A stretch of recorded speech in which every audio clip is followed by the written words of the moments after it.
Well, hey everyone, thanks for coming out to our HomeBuyer Seminar, and just appreciate you coming out. This is going to be somewhat informal, so if you have questions, you can just ask in the middle of it. Also, we're going to have a question and answer session towards the end too. So you can always just write down your questions that you may have, and we're more than happy to help you. My name is Todd Emerson. I'm with Cornerstone Premier Real Estate here in McPherson, and I've been doing this for 17 years now, so I've been around a while at it. So it's been really good for me, and I'm the broker owner of the office, and we're just building that office, and it just keeps growing and growing, and I've just been very blessed with it. We've got another speaker here tonight, Jessi. She's with People's Bank, and she's awesome to work with, as you guys know. She's been very good with helping us with different types of loans and products over the years, and just really thank her for that. Also got Brian McCullough with HouseMasters, and he's a home inspector, and we use him an awful lot. And we've got some clients up in Salina that won't use anybody else. So they get frequent flyer miles, don't they? They are. So you're thinking about buying a house. What do you need to know before you start it? There's a lot to know, actually. Let's take a close look at the process, because like you said, it can be scary. And it's not, don't worry about it. It's good. Well, one of the first things you need to do is determine where you want to build a house. Some things to think about, or buy a house, sorry. Some things to think about is, are you going to be here more than 5 years? If you're going to be here more than 5 years, you definitely need to buy. Typically you can go in and with the different loan programs that Jessi will be talking about with rural development, that's 100% financing. So you can actually go in and be able to buy a house, typically cheaper than you can rent it. And you've got equity you're building up on and on. So that's the way to definitely do it. Something else to do is, well, and then also, if you're going to be here more than 5 years, definitely buy it. But if you're not, you might consider renting. Because going back to sell a house within 2 or 3 years, you're not going to have that much equity built up in the house to be able to go to your next home. So just something you might want to talk to your agent about, you might want to talk to your banker about, is when to go ahead and move to the next step with that. One thing to do too is watching the housing trend, watch what it's doing. And a lot of times we get a question asked, how fast are homes selling in the area? Really fast. They go quick. Typically what you're seeing here right now is you get multiple offers on each house that comes in.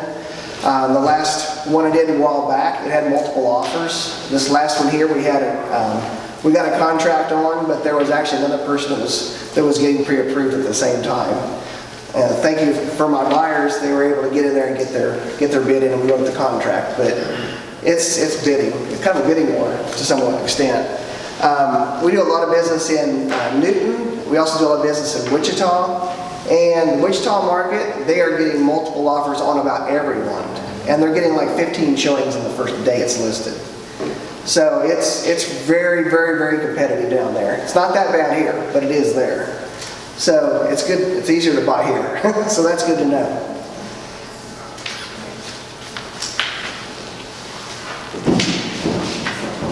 So what I'm going to do now is I'm going to turn it over to Jessi, and she is going to talk about loan programs and stuff. Take it away, Jessi. Okay. Well, I'm Jessi, and like you said, I work at People's Bank. I've been at People's for almost 9 years now, and I've actually been a loan officer for a little over 2. If anybody knows Stan Smith, I kind of took over his area in the bank. He is someone to live up to, and I'm not quite there yet, but I'm working on it. One of the things that I always recommend before actually going through the process of applying is the couple things that I have listed here. Work on your credit score. A lot of people don't even realize that they have collections on their credit report. Maybe it was from an old medical bill 5 years ago. They didn't even know that it was on there. So we always recommend going in, taking a look, working on keeping your payments up, Don't let anything ever, ever, ever go over a 30-day, even if you're a little bit past due, is so much better than actually going over that 30-day mark. So keep your eye on that, see if there's anything that you can be doing to help that process, and just be keeping it clean is the main thing. Usually to be able to get approved for a loan, we usually say somewhere between about a 640 and a 660 is where you want to be at. We do run all 3 bureaus on the real estate side, and so it just basically does the middle score, whichever turns out, whatever bureau turns out to be the middle score. We also recommend savings. Savings. Even if every paycheck you're putting 20 bucks, moving it to your savings account from your checking, that's the way to go. I mean, putting money, something aside every other week, every week, whenever you get paid, doing that. I've even got my 8-year-old son so crazy about savings right now. He found a penny the other day. And he said, now Mom, could you go take this and put it in my savings account? I'm like, are you kidding me? He's like, well, Mom, don't you want me to save? Yes. Yes, I do, Katie. So then the other thing I have on here is experts. Now this is kind of a little bit of a tricky topic sometimes, but I would recommend, if you know somebody who knows how to spend their money well, go talk to them. Find out what information you can from them. Some people really like to have the new cars. They like to have leases because they don't really ever have to worry about trying to trade it in, and they think they're losing value and all this kind of stuff. That may or may not be the best approach to go for. So somebody who is knowledgeable, it is really a great thing to get in touch with them, to know what they're talking about. We had a guy come in the office the other day, and he said, well, my dad told me. And that was my first clue, but I just kept going with it. And I said, okay, well, what did your dad tell you? And he said, well, to go take a loan from the bank for $250 because I want to raise my credit score so I can buy a home. And he said, but then go in and pay it off that next month. And I said, well, now that's not really going to help at all, because what the credit bureaus are looking for is a duration of time, on-time payments going throughout basically the time that you have the loan. Even though it's great to pay a loan off early, and we would definitely recommend it, if you pay it off early, from the credit bureau's perspective, they just see that you paid off a loan early. They don't know that you can make an on-time payment for 2 years, let's say going forward, and then basically having a 24 payment history on there to show that you're making on-time payments. That also helps to build your credit score as well. So I always recommend talking to experts on that. So the next part would be, before you apply, doing those things, and then to get pre-qualified. But just like Todd was saying, houses are going pretty quick, pretty fast. You do want to try to get pre-qualified before you go find the house that you really want. Because a lot of times it takes, you don't want to be planning on going making an offer at 5 o'clock and just going into your bank at about 4:30 and seeing if you can get pre-approved. It might not happen that quickly. So you want to talk to banks. You want to talk to maybe multiple banks. See what different people can offer you. Actually go in and talk with the loan officer. You may not feel comfortable with ABC loan officer, but you go to a different bank and you feel a lot more comfortable with XYZ loan officer. So see what your personality fits, see how you can do that. So talk to different people, talk to multiple people. Get recommendations about people who have maybe bought a home loan before or had a car loan. Who did they use as a loan officer? Did they like them? Did they follow up? Did they do what you asked them to do? And then what we would do is we would have you apply for a loan to where you could actually get a pre-approval from your lender. Applying for a loan basically just goes through and you're filling out an application, putting employment information, putting income information, history of where you've lived, history of employment. We're pretty much looking for a 2-year window on both. Because that's what the investors are looking for. They're looking for that 2-year history And even if you don't have a job for the one job for those 2 years, they just want to know, okay, so you had 6 jobs over 2 years, we just need to know that kind of a thing. So, and then there are different loan types, and I think there's actually a slide a little bit later here that we're going to talk about the actual different loan types.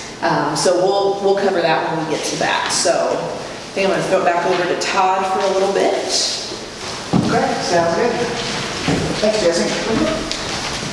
I thought of some questions for you later. So we were sitting here talking. Okay, sounds good. So choosing a real estate agent, how do you even go about that? Well, one thing you should do is you should choose a real estate agent that's trustworthy, knowledgeable, and available. It's really best if you can find somebody that works full-time in real estate. Because that being the fact, they are flexible with their hours. If somebody's working a full-time job from 8 to 5, they can't show during the middle of the day. And so it just gives you more flexibility. And it is their bread and butter, so that's how they make their living. So it's not like it's a side gig. So I would definitely recommend somebody that does it full-time. There are different types of relationships that you can have with your agent.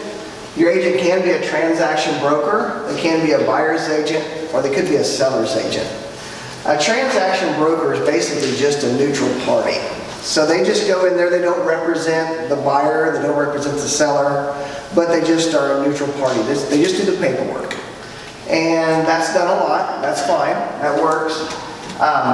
Preferably, you would have a buyer's agent or a designated buyer's agent. What that does is they represent you. They actually look out for your best interest. And that's what a buyer's agent does. A seller's agent kind of is the opposite. They have the best interest of the sellers in mind. So they actually will always try to make sure that the seller gets the best deal in the process. And the buyer's agent, buyer always makes sure that the buyer gets the best deal.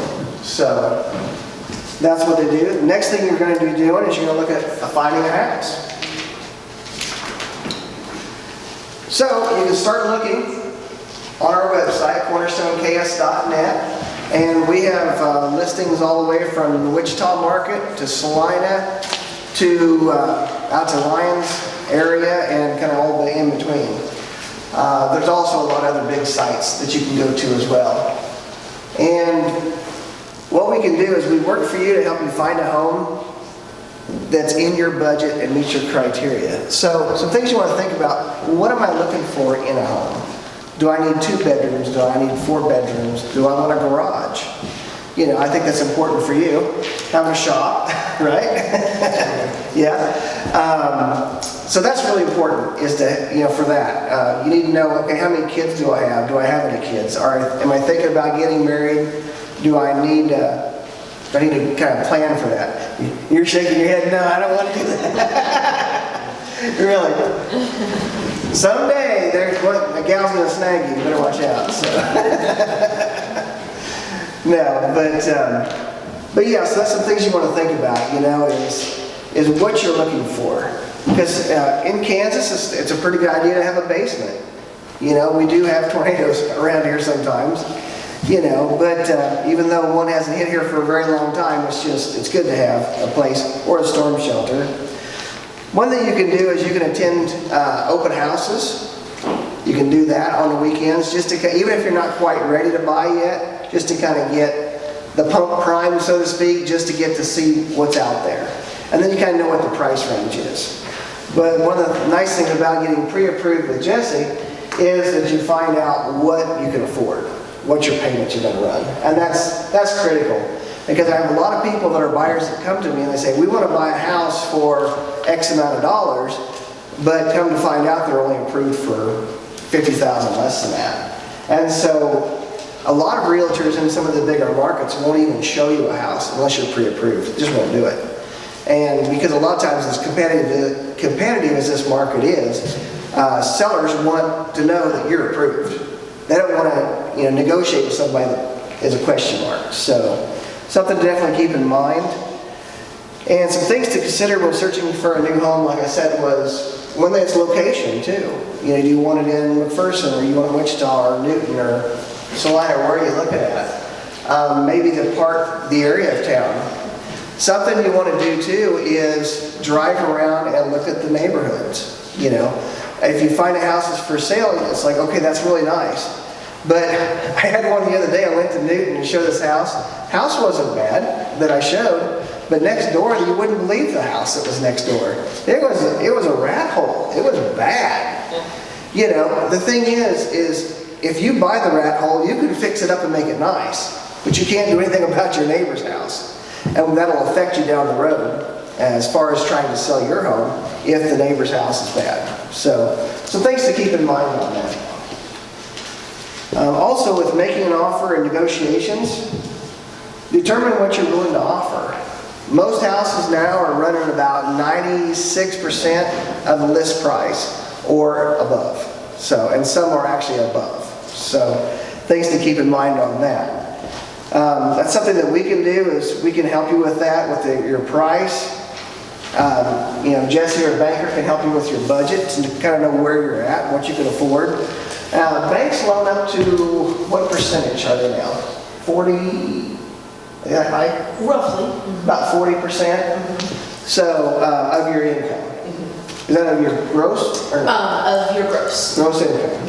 So, the thing though, I know that Jessi would not recommend that, because of that high. Because what it is, it can make you house poor. That's what happens. So basically, you got this great house, you got this big house payment, but then you're eating ramen noodles and beanie weenies, and that's not good. So you get a house that you can afford. Of course, you want to keep current with the market trends, and there may be negotiations back and forth that take time, because you might go in and make an offer that's a little lower, and they might say, we want something closer to this price. And then you may have to negotiate that back and forth until you get to a happy medium. So there is things that does take time. Closing costs is something that you can negotiate in. A lot of people don't understand that. But the banks have closing costs. They have fees. The banks don't charge large fees for a loan, but you have to have an appraisal. And that's anywhere between $5 and $650. So you have a home inspection. That runs average $450 on average. So there's some things there. You have a termite inspection that might be included in that. Some places you have to get an outside termite inspection, which is about, right now in 2021, would be about $65, something like that. So there's some fees like that. And we're going to talk some more about some of that, so I don't want to get into too much on that part. But understanding the contract. What is a real estate contract? Where does it even start? What's happening? Can't you just go out and find somebody who wants to sell a house and shake their hand and buy a house?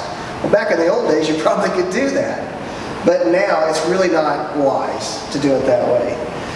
Some things that are in a contract are, of course, the name of your buyers and sellers, the date of the contract, the address, purchase price, the mortgage amount, sometimes earnest money, it's not required, a pre-approval letter, which is really, you have to have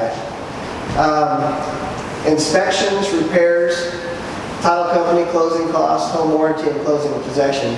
That's one thing I really don't recommend is, on the listing side of things, is listing as a for sale by owner. Can you do it? Yes. Are you taking a huge risk? Yes, a huge risk.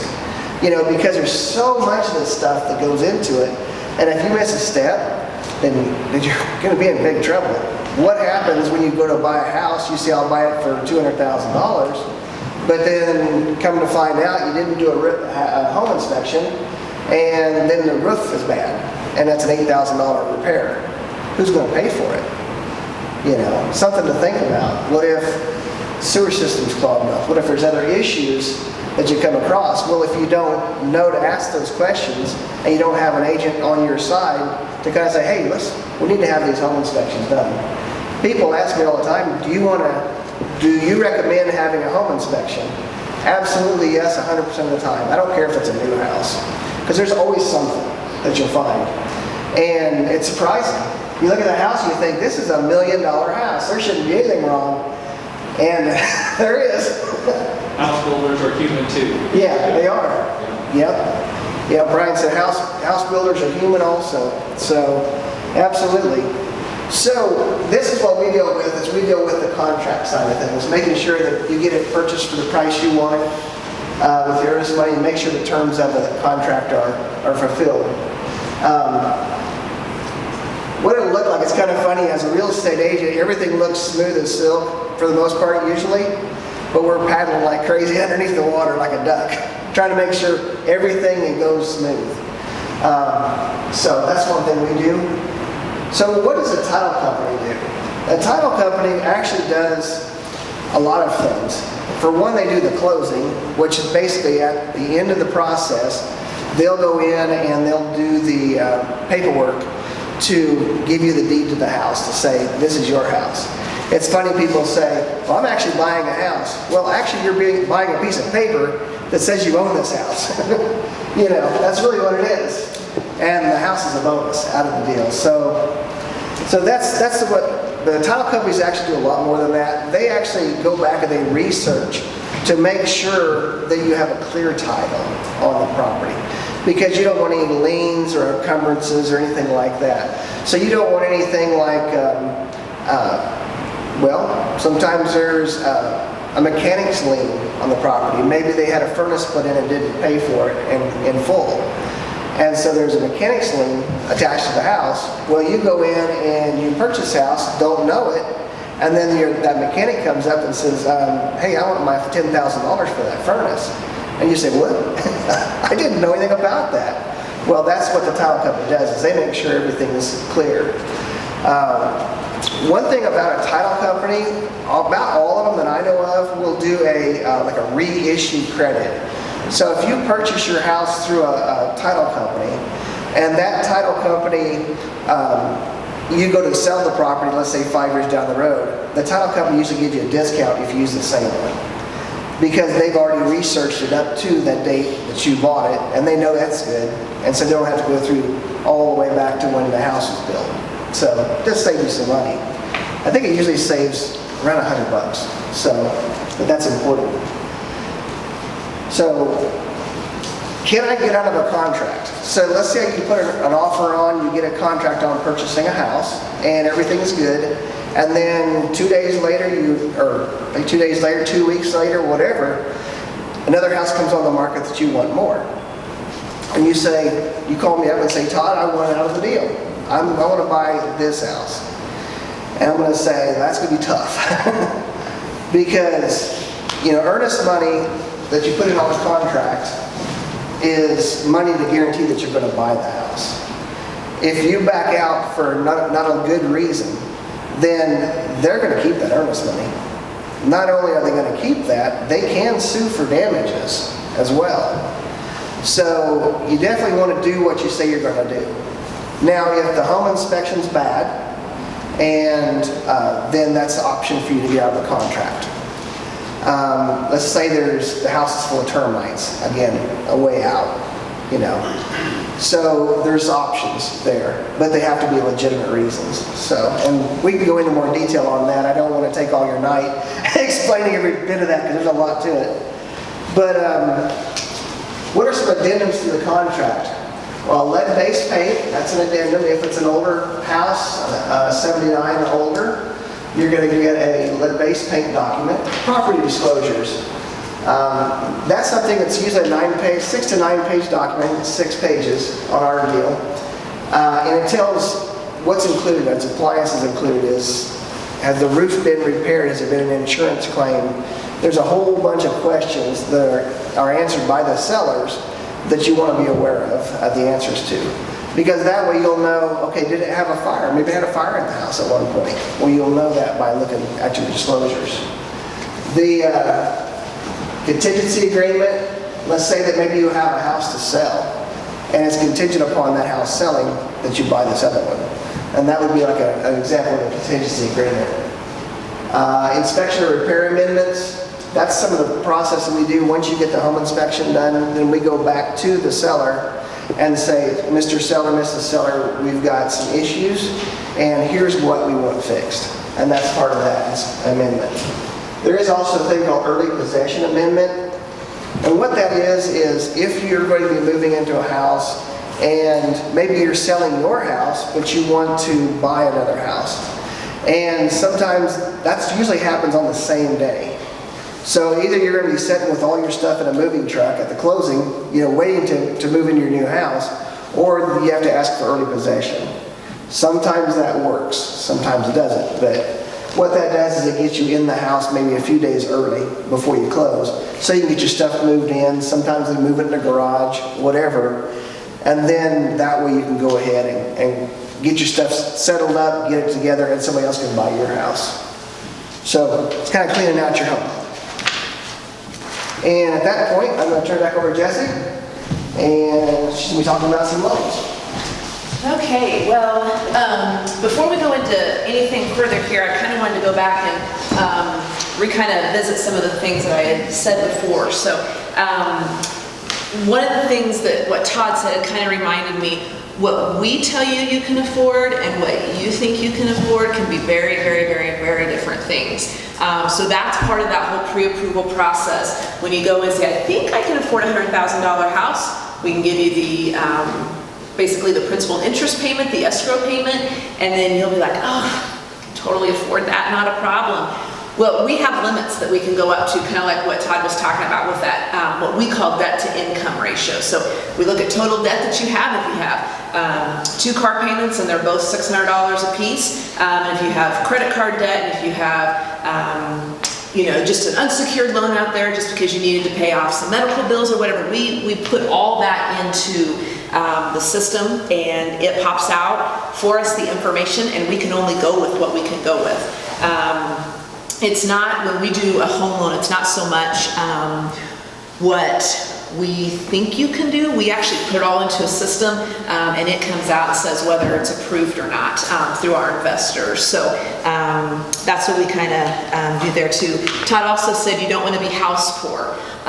You really don't want to be house poor. I actually had somebody come in the other day and said, well, I think I can afford a house payment. Somebody told me I can do a $300 house payment. I said, oh my gosh, I said, that sounds great. I said, so what all does that include? And he was like, well, I don't really know. And I said, well, I'm assuming that's pretty much your principal and interest. And he said, yeah, I think so. I said, well, like real estate taxes and homeowners insurance. Oh, no, they weren't talking about that. And I said, okay, well, then it's probably gonna at least double to $600. And he was like, oh. And I said, and then, do you have like $1,500 in savings? And he's like, well, what would I need that for? And I said, well, at our house, the water heater just went out.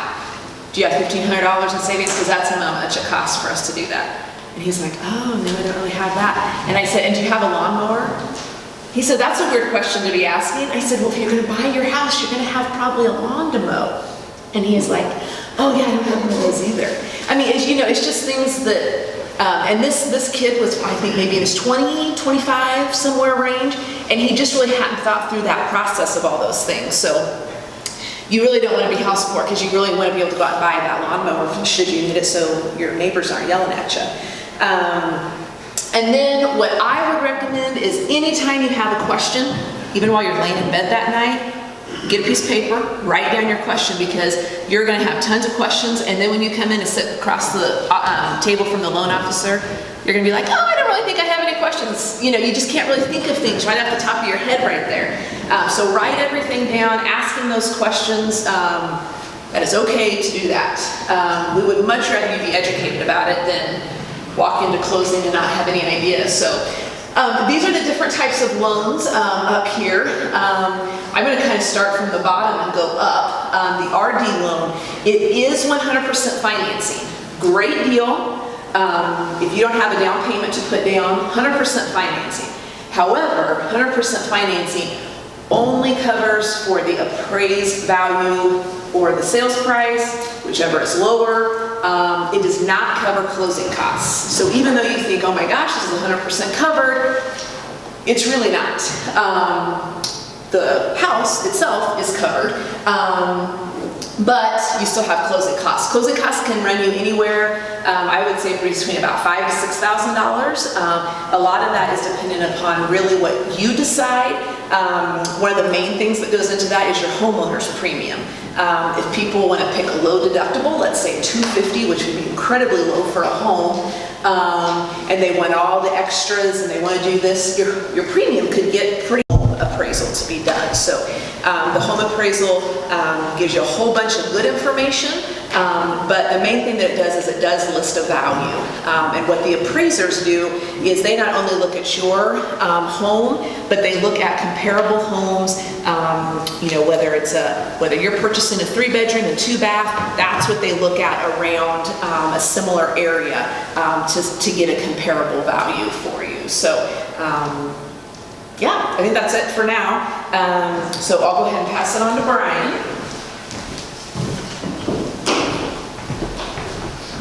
Hi, I'm Brian with HouseMaster Home Inspection, and we're going to switch gears and talk about inspections a little while.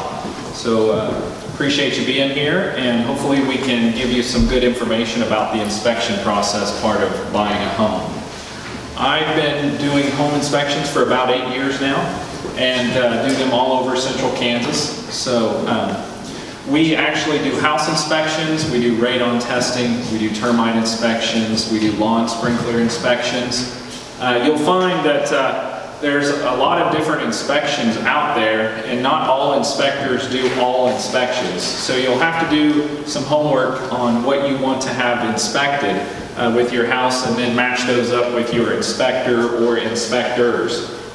So just to touch on some of those is obviously the house inspection, where we go through and inspect the entire house. And it's a visually based inspection that we do. And then there's also termite inspections, and you know, we do those, but not all inspectors do those. Not all house inspectors do them. So you can get those done by a pest control company as well. Radon testing.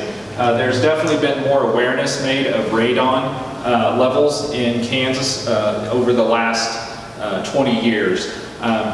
Once in a while I'll go in a home where a homeowner's lived there for 20 years and said, well, I've never heard of radon. Well, they probably didn't, because there just wasn't as much awareness about it 20 years ago as there is today. So I do think testing is gotten pretty common nowadays. Most people do a radon test if there hasn't been one on record or history, or if a radon mitigation system has not already been installed in the home. So there's radon testing.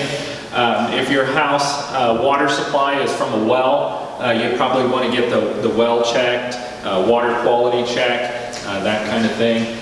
Some counties have their own inspectors that do those. Other counties don't. You can hire a professional inspector that does those. So you have to check with your county or with your realtor. There's many reasons to have a realtor on your side during the home buying process, and that's one of them. They can kind of line all this out for you, help you determine what inspections you need.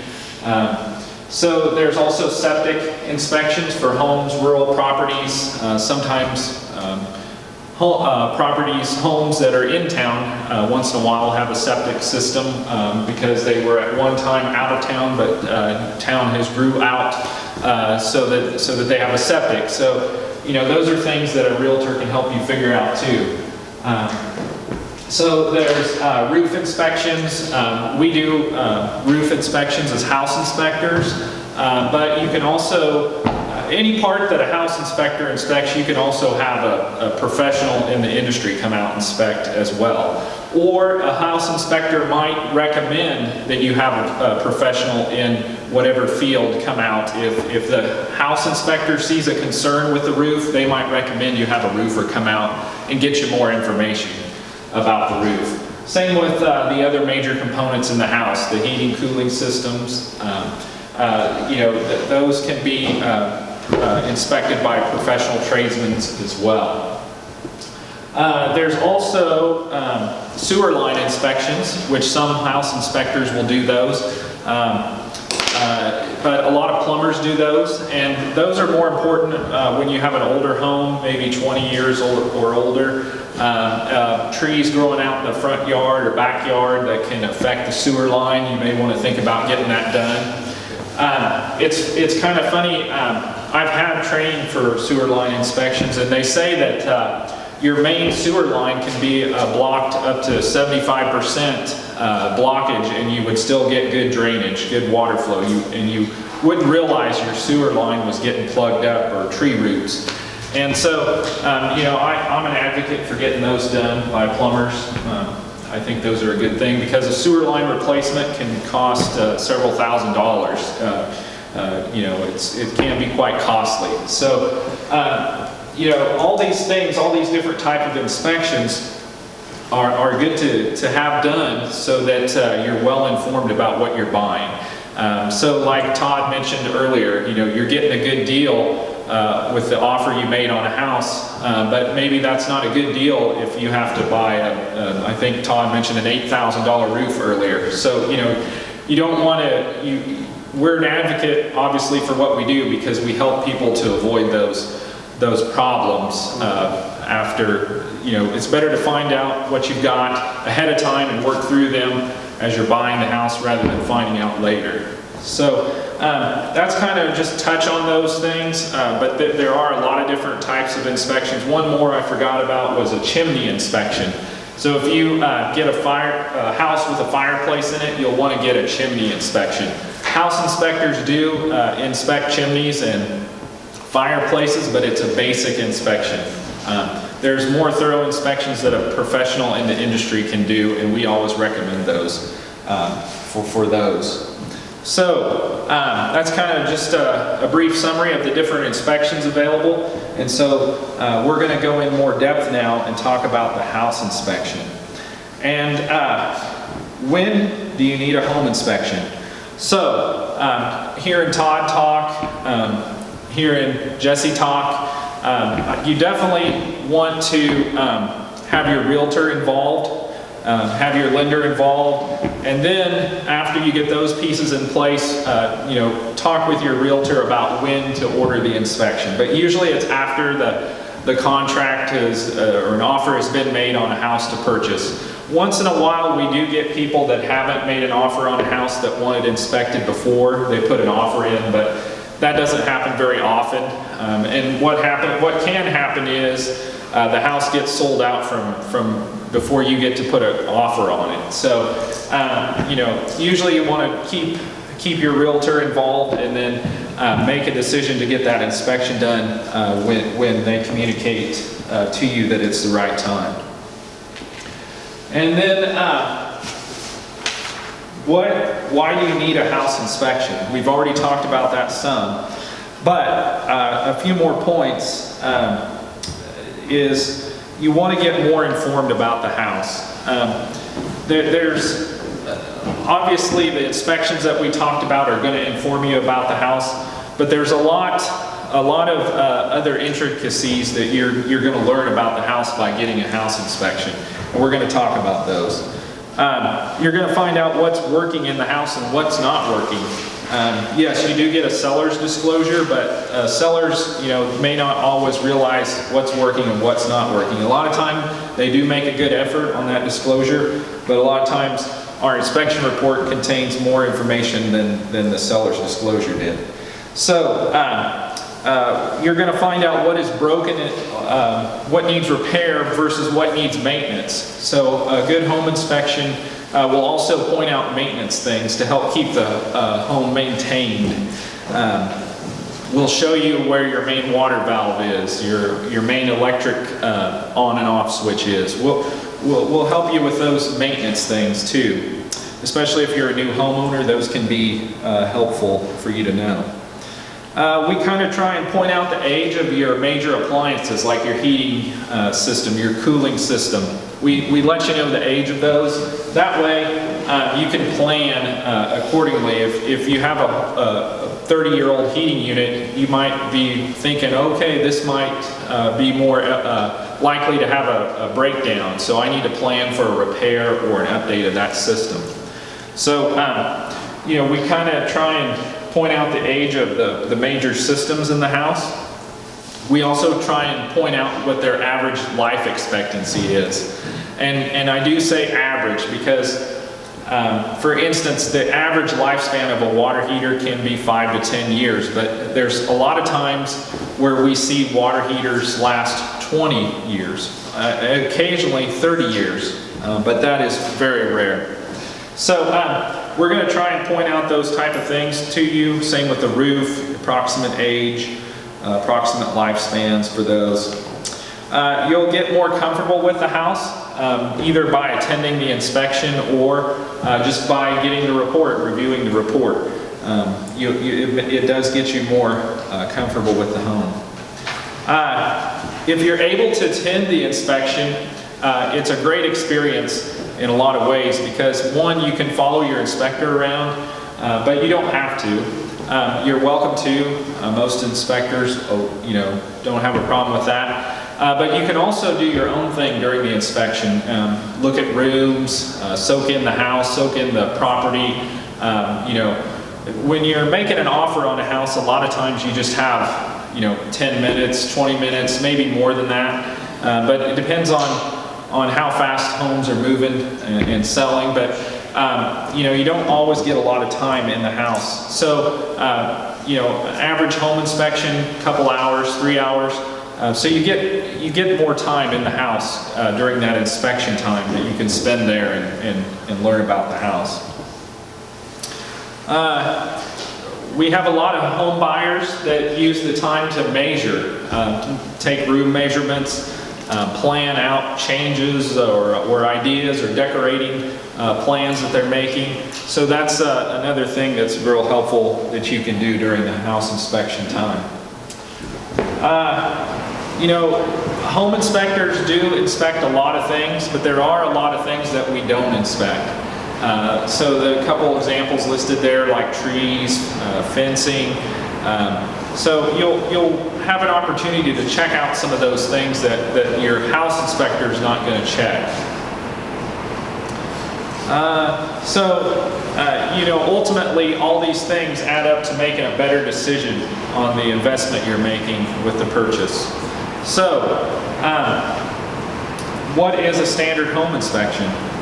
A home inspection is meant to be informative. It's not meant to be alarming. It's supposed to be educational. And so, ultimately, we're trying to educate our home buyer, our client that's hired us to do this inspection. So, a lot of it is just general information about the home. Some of those things, some of that information you will probably want to take action on. Some of it is just informational and you can live with that information. But nonetheless, it is supposed to be informative. So, the house inspector does a visually based inspection. So there are things that we do take apart or take front covers off of. I wouldn't say take apart, we just take the front covers off of the heating and air units, the electric panels come to mind. We also open attic or crawl space doors so that we can go in there. But the heart and soul of the house inspection is a visually based inspection. So if the house that we're inspecting is occupied, we don't move furniture belongings typically particularly we like to get permission to do that beforehand. So there are areas that we can't get to in a house, obviously, and so it is visually based. So the home inspection is not supposed to be a laundry list of repair costs needs. So I mentioned, it's informative, it's educational. Yes, you can make a repair list off of the inspection report, but we want you to remember that it is heart and soul of that is to be informative. House inspectors are not code inspectors. We don't know all the codes. I think a home inspector's what they're looking for is driven by codes. Codes make up a lot of part of what we look for, but we don't actually know the codes. In different cities, counties have different codes, so there's no way we could remember them all. So house inspection is not a code inspection. We do get asked, is that up to code a lot? And ultimately, a lot of times we don't know, because we don't know what the codes are in a particular county or city. But we do know what an inspector is supposed to be looking for. So, there's other things you see listed there: evaluation of environmental issues, a pass-fail test. We get asked that a lot. Did my house pass? That's up to you to decide. We're not going to pass or fail your house. Ultimately, that's up to you to decide with the information we give you on the inspection report. And of course, a house inspection is not an insurance policy. So who can perform a house inspection in Kansas? That's different in different states. In Kansas, anyone can perform a house inspection. And I do hear stories about people saying, well, my brother did the inspection, or my uncle did the inspection. And that's fine, but I can guarantee your family member or friend is not going to spend 3 hours doing the inspection, working hard to find concerns like a house inspector is. So, a house inspector is a professional in their role, and so they're educated. They learn what to look for through their training, continuing education, and so you do want to do some homework when you choose an inspector. In Kansas, I just want to touch on a couple things here. The radon testing is regulated by the state of Kansas in the real estate transaction realm. If you were a homeowner of a house and just wanted to test your radon yourself, you could, but if it's in relation to a house sale, buying or selling a house, then it needs to be done. The radon testing, the radon mitigation needs to be done by a licensed professional in Kansas. There's a lot of good information on radon on the Kansas State University website and on the Kansas Department of Health and Environment website. There's county maps available that show where radon levels are. It's kind of interesting if you have the time to check those out. Any house has the potential to have elevated radon levels. So, if you haven't gotten your home tested, you should do that just to find out. But radon testing is licensed in Kansas, and so is termite inspections. That is something that we take training from the Kansas Department of Agriculture has training for that. And so we follow that training as part of our requirements to do termite inspections as part of the house inspection. So when choosing an inspector, do some homework. You want to find an inspector that has a website, that's been around a while, experienced, hardworking.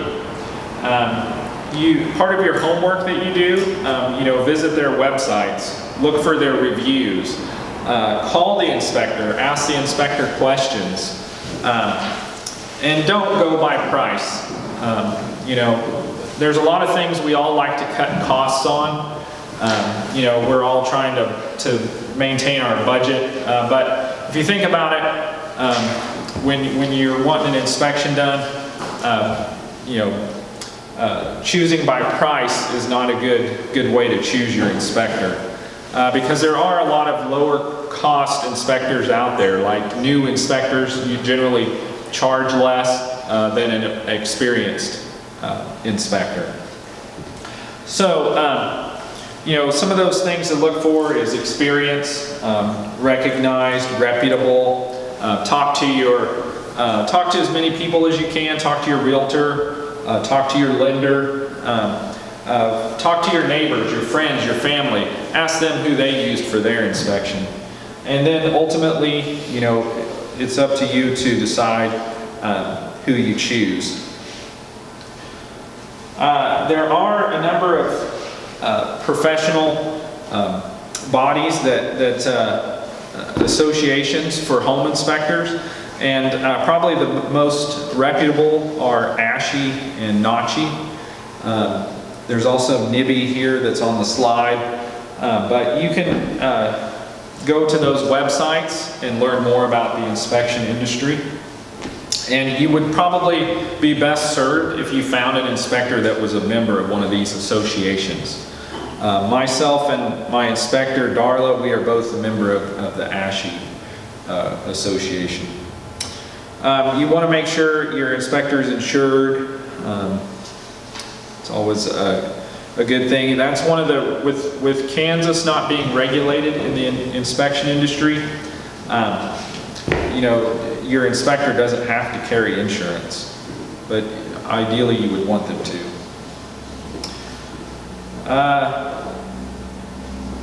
I think that pretty much covers how to choose an inspector. What to expect when attending the inspection. So, we've already talked about a little bit of this, but I want to go into a little bit more detail. I don't remember that is a phrase I often hear by my clients right when they arrive to the inspection, because they're all excited about being at the house, and the last time they were at the house may have been when they decided to make the offer. You know, oh, this is the house, this is the one we want. And so, you know, that's a euphoric time. You know, everybody's pretty happy at that point, and so you don't always remember a lot about the house. And so one of the first things I hear when a client comes to the inspection is, oh wow, I don't remember that, or oh, that's so cool, I'm glad my house has that feature. So, you know, when you arrive at that inspection, I think it just gives you another chance to fall in love with the house, really. While you're there at the inspection, if you decide that you want to follow the inspector, we probably spend about an hour outside doing inspecting of the roof and the exterior components, the garage, the driveway, around the exterior. So do dress accordingly if you plan to go outside. You know, we were outside here when it was, you know, 20 below zero here a few weeks ago. So that was kind of rough outdoors, but we made it through. And so if you're planning to follow your inspector, plan for that, dress accordingly. Plan for the time that you'll be there, usually about 2 to 3 hours. But you know, you don't have to be there. We have a lot of clients that are from out of state or working full-time and can't attend the inspection. So don't feel like you have to be there, but it is recommended that you can, if you can be there, that you come to at least to the end of the inspection for a review with the inspector. It's very helpful for you to understand what you'll be seeing on the report. Vacant houses, they're kind of more relaxing for a house inspector because, you know, if it's an occupied house, you have to be respectful of the occupant and try and, you know, get out of there as quickly as you can in perspective of their time. So, you know, it is a little bit more relaxing at a vacant house than an occupied house. Also, as a visually based inspector, if the house is occupied full of belongings, there's less we can see during the inspection. So that is a difference also. You can also usually expect that the sellers will not be there. It's not always the case, especially in the COVID era. You know, more people are working from home, and so there's been more frequent times where homeowners are there during the inspection. But most of them do try to be respectful and stay in a different level or in a room, so that we can interact as needed without them necessarily being around. It is recommended that your real estate agent be with you when you're at the inspection, just out of respect for the sellers, especially if it's an occupied house. It's ideal if your real estate agent is with you while you're at the house during the inspection. And yeah, like I mentioned earlier, you're welcome to follow the inspector around, but there are some places where you're not allowed to follow us, and that's usually up the ladder onto the roof or into the attic, just because of safety reasons. We also do go in crawl spaces and crawl around under houses, and you're welcome to do that too if you'd like, but I can tell you in about 8 years of doing this, I've only had 5 people that have took me up on my question if they wanted to go with me into the crawl space. So it's not a real popular place to go. So after the inspection's done, we like to get the report out by the next day. Some inspectors get them done that same day, but we put a lot of time and effort into our inspection and our report, and so usually the next day, sometimes a day or two when we get real busy. So your report should have different ratings in there. All inspectors have a different type of software or system that they use. Ours has ratings: satisfactory, fair, and poor. That's kind of supposed to be informative. Help you differentiate what's a concern and what's not a concern with the house. What's maintenance and what's not maintenance. And it tries to categorize things that are more important for you to know about, or might be more costly.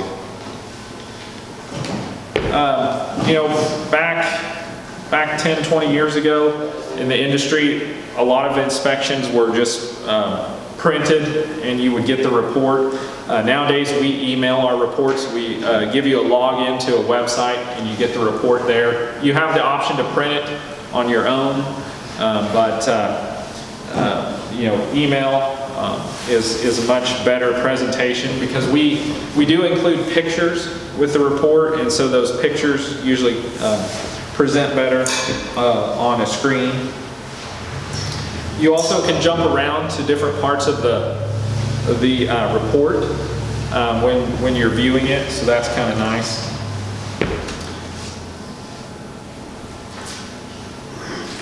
And I think pretty much covered what we need to cover.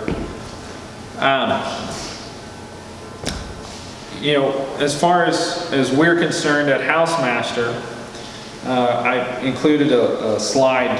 I can't tell you what all inspectors offer or do, but I can tell you some of the things that we do that differentiate us. And so we do radon testing, termite inspections, mold testing. That's another thing that I didn't mention earlier, but we do mold testing, and we do air sampling and we do swab sampling of surfaces for mold. So some people have mold allergies or mold concerns, and do want to get that tested as well.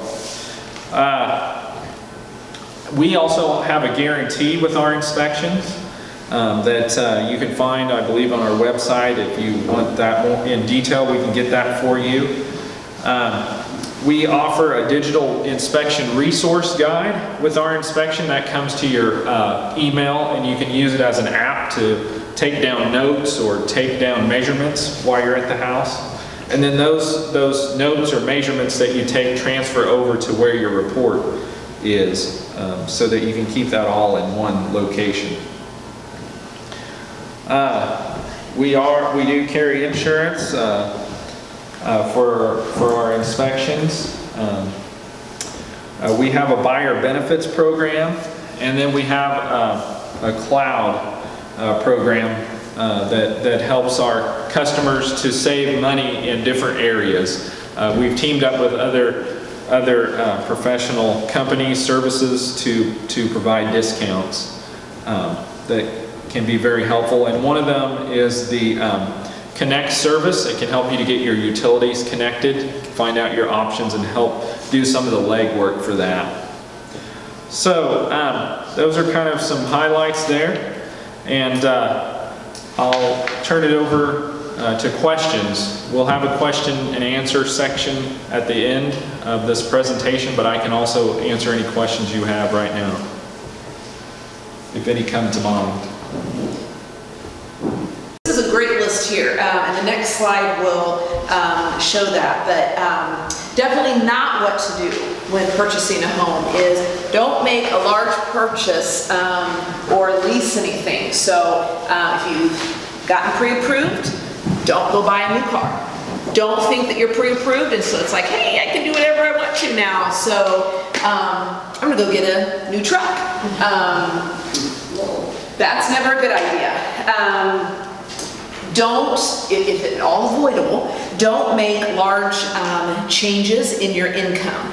Now, of course, income going up, not a bad thing. Income going down, potentially could be a bad thing. You don't want to get approved for a home and have your job wherever you're at making $25 an hour and then decide, it's just not really what I want to do anymore. So I'm just going to go get a job at Walmart and I'm going to get paid, I don't know what you get paid at Walmart, but let's say $8.75 an hour because it's just much easier. I'm just going to do that. It's just easier. That's not a good idea either. Don't open up a new line of credit. You really don't want to do anything with your credit. Not only not buy a big truck, not buy a car, but you really don't even want to have anybody pull your credit if at all avoidable. You want to keep it to where nothing touches your credit. You don't want to change professions. You don't want to quit your job. And of course you don't want to do the very last thing, but I wouldn't recommend that on any level. Not only just not buying a home, but you want to keep everything as even keel as you possibly can, because quite honestly, we've got to document. So if you change professions, we still have to get your 2-year history here, and then we have to get a contract, know what's going on in your future job. So if you are going to quit your job, just wait till you close on your house, and then the next day you can go put your 2-week notice. Some of the other things on the next page, some of the things you should do. I kind of covered this a little bit earlier, but ask as many questions as you want to. That's what we're there for. We're supposed to be experts in that field. And I'll be honest, I've told people from the day that I started, if I don't know an answer, I'm not just going to make one up just to make it sound good. I'm going to go figure out what I need to do, and then I'll let you know. Because I don't know the answers, obviously, to everything. Stay in contact with your realtor and lender. If something does come up, and let's say you get transferred, let's say you work out at Pfizer, and let's say you are in this job over here and you get paid $20 an hour and you get transferred, maybe it's just like even a lateral transfer, but now you're going to be making $19.25 an hour instead of the $20 per hour. Get me on the phone, call me, say, hey, this is what's happening. Wasn't my decision, but this is still what's happening, and we can take it from there and just make sure everything is still good. Especially if you're hourly, keep your income steady as much as you can. If you work anywhere between 30 and 40 hours a week, and recently you've worked 40 hours a week, try not to cut those hours back to 30 because we have to show what your paychecks are for the most recent 30 days. And so we have to show where that income is coming in consistently. And then of course stick to your budget. If anything, don't spend as much as what you have budgeted. But just so you can try to save a little bit more and that kind of thing. So prepare for closing. Now there's kind of a big area between applying for the loan and being pre-approved and then actually preparing for the closing. Potentially 30, 45-day window in there. So a lot of things, you have to do a lot of things. We have to do, once we get that contract, we will start getting things ordered like the title work. We'll order the appraisal for you. You can get your home inspection done. You can, your realtor should order the termite at that point. But some of the documents that we'll have to get from you is everything you put on that application, we basically have to go through and more or less prove that that is actually what is the case. So we'll need to get W-2s from you, more than likely for the last 2 years. We'll need to get recent pay stubs from you. Once you find out what homeowners company or homeowners insurance company you're going to be using, we'll need to get that information because we'll have to make sure that you have enough coverage. And we'll have to include all that information if you're escrowing with us. One of the things on documents that a lot of people don't really get is, especially if they're self-employed, we have to, since you don't have a W-2, if you're self-employed obviously, we have to get tax returns. And we have to get them for the last 2 years to figure out what you made, and then we do an average of what those 2 years were. Tax returns are very black and white, much like W-2s are. But I thought this would be a funny little thing to tell you that I had somebody say to me the other day, well, now I'm self-employed and this is my business and I've been doing it for about 10 years, but this next year I'm expecting it to really ramp up. And I wanted to say, excellent, I'm so excited for you, but we have to go what's off the last 2 years. So even though you expect it to ramp up and you expect it to be excellent, we still have to go off what's the last 2 years. So keep that in mind. If you are a self-employed person, we just have to go off the last 2 years. One of the things that throws people off as well is if you are self-employed, you have to have a 2-year work history of being in that self-employed business for the last 2 years. So self-employed can be really tricky sometimes. So you want to make sure you know what you're doing with that. And then in kind of addition to my business is really going to take off, we often hear, well, now I'm expecting a raise any day. So that income should go up. And again, it's just we have to be very black and white. We have to go off the documentation. We also, let me get to PMI first. So PMI is private mortgage insurance. PMI is based upon if you have a loan that is 80% or less for the actual appraised value, you do not have to get PMI. Potentially could save you $15 a month, could save you $150 a month. Just depends on how much you do owe, what the value of your home is worth. PMI is also based upon credit scores. So some people who are just right on that level of qualifying, they get a conventional loan, they put their 5% down, so their credit scores are kind of just average. They're borrowing 95%. Their PMI is going to be on the higher end. The great part about PMI, well, not the great part about PMI, the positive thing about PMI is once you get down to that 80% level and you've built up enough equity in your home, it actually gets to drop off. So automatically, especially if your PMI a month is $150, you're automatically dropping your payment down whenever you get down to that 80%. So it definitely could save you a little bit in the payment. Money for closing. Money for closing can be kind of a tricky deal sometimes.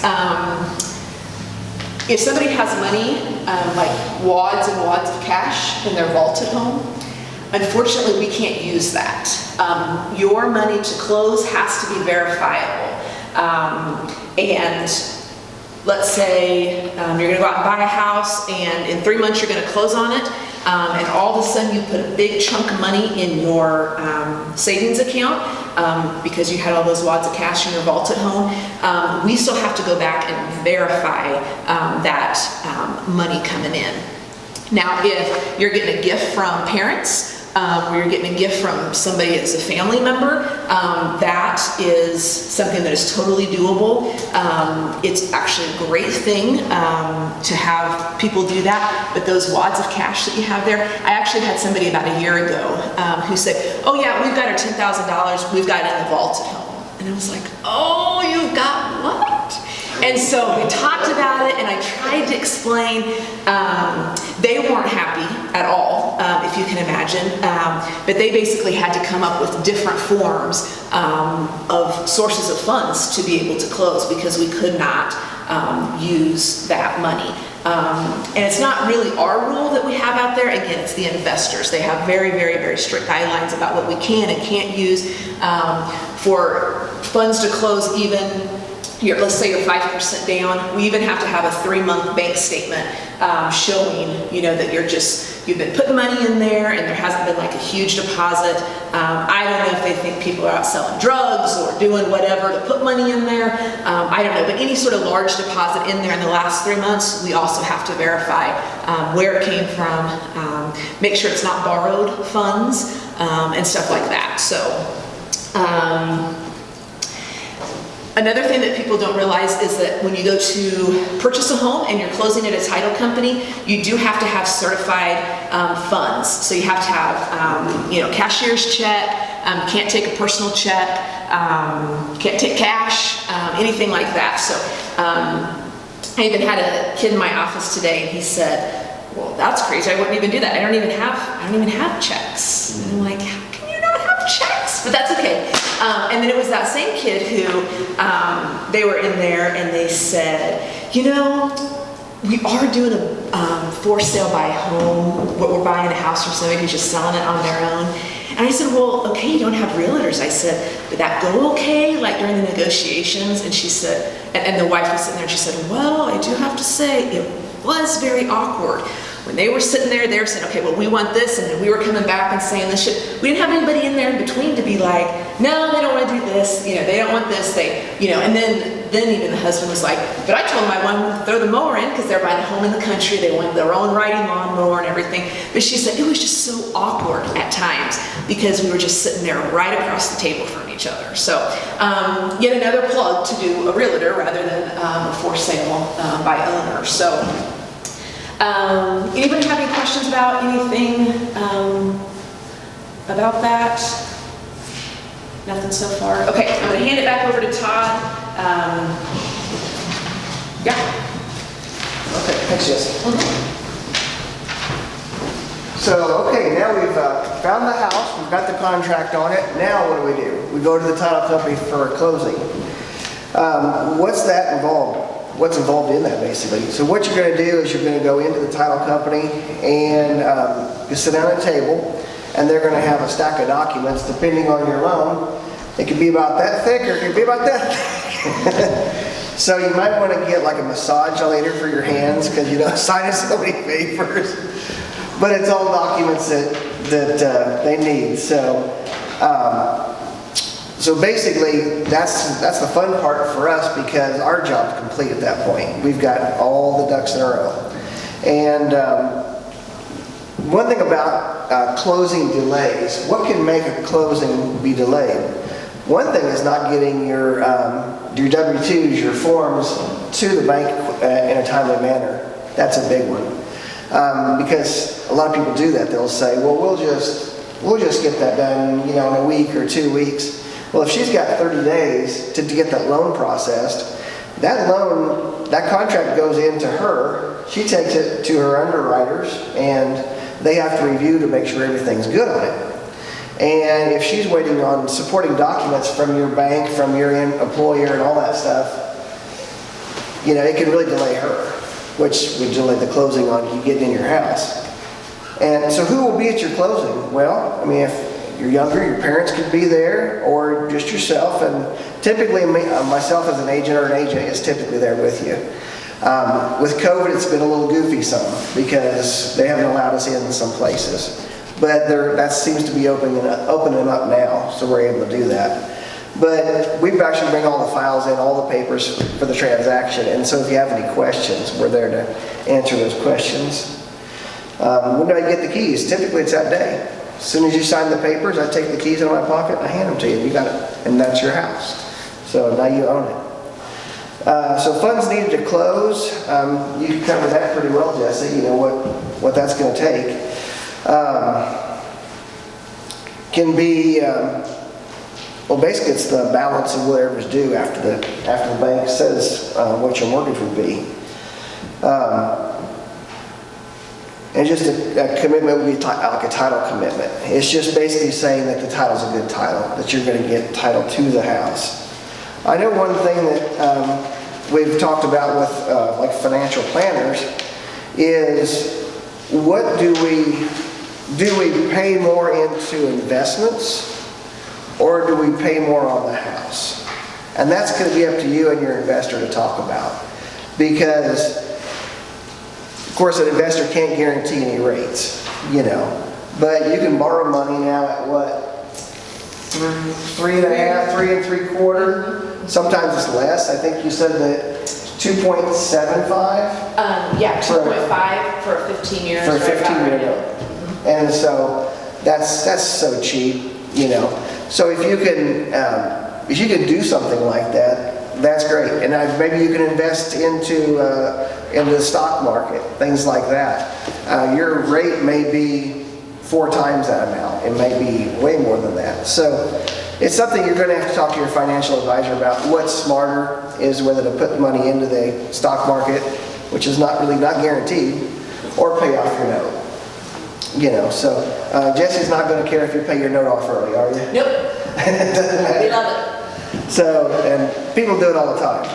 Now, one thing to keep in mind with loans and such, if you'll see your payment's $500 a month, and if you could just pay an extra $500 a year, so just make the math work out there, just an extra one payment a year, you'll be surprised. It could take like a 30-year note down to 22? 22, 23. 22, 23 years. So you can drop that just for that one payment. So what a lot of people do, instead of, let's say their payment's $500 and they can afford more, they'll just make a $700 a month payment. And then just say that the extra money that $200 goes to principal. You just go ahead and make sure that's on there. And make sure it's applied to principal every time. And you'll be amazed. I mean, I heard a guy the other day saying if you were 30 years, he was a guy on the TV and internet a lot, but he's a financial advisor. He said if a 30-year-old person put $500 in a year, or $500 in a month, I believe it was, to their retirement account, it would be millionaires by the time they retired, multi-millionaires by the time they retired. So something to think about there. You talked about having a new car payments and stuff like that. That's not necessarily a good thing. I mean, you want to have something that gets you to A to B, good. But if you could take $500 a month that a car payment would be and apply that into a stock, something like that, I mean, that's going to be gigantic. You definitely can be a millionaire at doing that. So something to definitely consider doing. I'm not a financial advisor. I can't tell you what's a good idea or a bad idea. But I think it's pretty smart. So, Jessi, you want to cover some more on the mortgage part? So just kind of on the end slide, if that's the end, there might be a couple more. But budgeting for a new mortgage. So once you buy that home, know what your payment's going to be, it's obviously going to be a big commitment. If you're doing a 30-year note, when you're talking 30 years, that's a long time. 360 payments is what you're talking about with the 30 years. So make sure that is what you want to do. Make sure that's what you're wanting to focus on for the next 30 years. And again, I would always recommend making more payments. If you're very familiar at all with Excel, you can just go in there, do an amortization table. You can see how quickly just even making $5 extra a month as a payment can just start taking the end off of your loan. So if you're thinking possibly about doing a 15, 20, 25 year instead of the 30-year note, basically you just have to get yourself to a point where you're eligible for that and that you can afford that to do that. So, you come in, you get pre-approved for a 30 and you're like, hey, I think I can afford a bigger payment than that. We can always look at a 25. We can look at a 20, even a 15 year. And then again, if you want to, after you purchase, if you want to come in and refinance because you're maybe seeing the interest rate drop, we can always look at that and you can, that equity that you have built up, If you've already been there 10 years, you maybe don't want to refinance it to another 30 years. Maybe you just want to do 20 years. Maybe you just want to do 25 years. And then you'll still be able to keep that equity built up that you have in there. So, and again, I've done the math. I've done the amortization schedule on a 30-year. One extra payment a year is all you have to do to knock 7 years off the back end of your note. So interest is a very interesting thing. So I think that's all I have. Do you? I got some questions for you. Sure. Does anybody else have any questions for us? I've actually thought of a few here. Some people ask me about paying off credit cards and closing lines of credit because they say, well, we want to just go do that. Is it better to pay off a credit card or is it better to have a low balance? I would, unless you're closing a credit card, it really should not have much effect on your credit score. Now, we don't necessarily we look and see what your minimum payments are. We don't say, okay, now they have the potential to borrow $10,000 on this credit card. If they would go and max it out after they bought their house, here's what their payment could be. We don't look at it in that way. We just show what your minimum payment is. So closing a credit card can sometimes have a negative effect. So if you're going to be buying a house, I don't know that I would necessarily recommend doing that. But if you do have a couple cards open, if it were me, I wouldn't potentially want any fraud or anything like that to happen to my card. So maybe once every 6 months, I would go in, and if you know you're never going to use the card again, I would close it out. Then maybe once the next 6 months, I would maybe close another one out. So every time you close a line of credit or pay off a loan, it does have an effect on your credit score. So yeah. One thing I'd also recommend is just using a local bank. You know, because I've actually dealt with people where they went in and went to like on the internet and said, well, when banks compete, you win. You know, they go in, they put down something and they put all their social security number in there. And then what happens a lot of times, there's 14 or 15 people who will run your credit. And with that being the case, I mean, every time you get your credit ran, it dings your credit just a little bit. But you get 15 people to do it, and it's going to drop just a little bit. It's going to drop a lot, yeah. You know, and it happens that way. Yeah.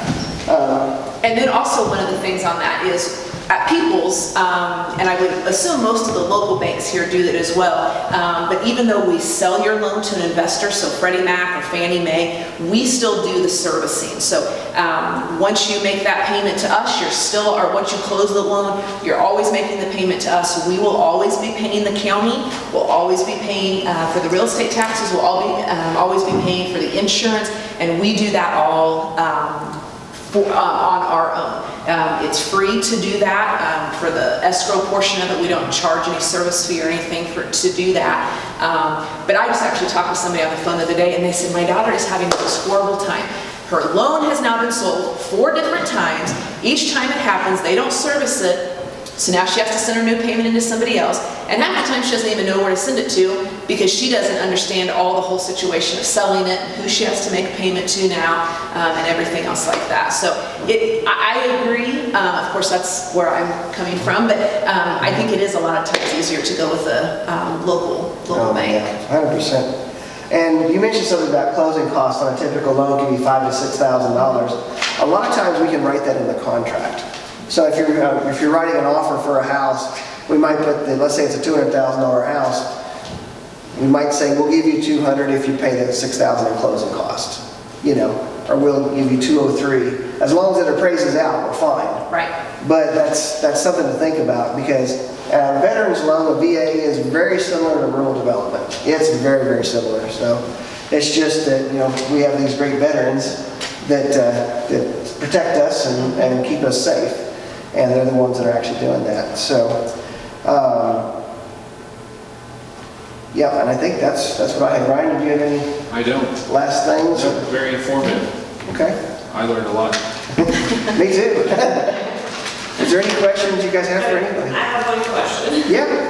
Okay, he looked at a house the other day, and like when we were in there, I don't know if it was the foundation or what, was kind of like, you know, you kind of went up in one room and then kind of down and stuff. So like, with that happening, like, what happens? I mean, then you go in and look at it, and so you figure maybe it's a foundation problem, or maybe it just needs more, joist or something underneath it. So then what would happen?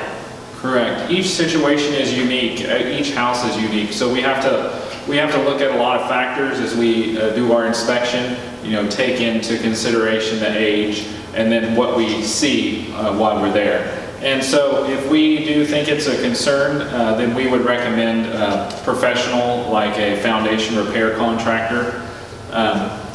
Sometimes you can get an engineer involved, but an engineer is probably less used than a repair professional. It was a really old house, so. Yeah. So, I mean, is that then something like, then you say, it seems sound or whatever, so then like you would pass it or whatever? Right, yep. Depending on the situation, we may not elevate it as a concern that needs to be further evaluated. We may say, well, that's pretty common or normal for the age, and we're not concerned that it's a structural problem.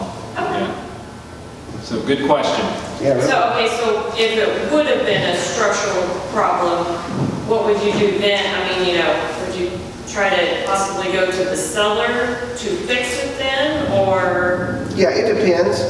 Typically what we'd have to do, if Brian says it was bad, then we'd have to go get an estimate, what it'd take to fix it. Okay. And go from there. And then we can work that into the deal. Okay. Because our contracts have clauses in them that they're called repair clauses, basically. So the way our contracts reads a little different than some, but our contract reads if there's repairs required, then we go get estimates, and the buyer would have to pay the first 1/4 of 1% of the sales price of repairs.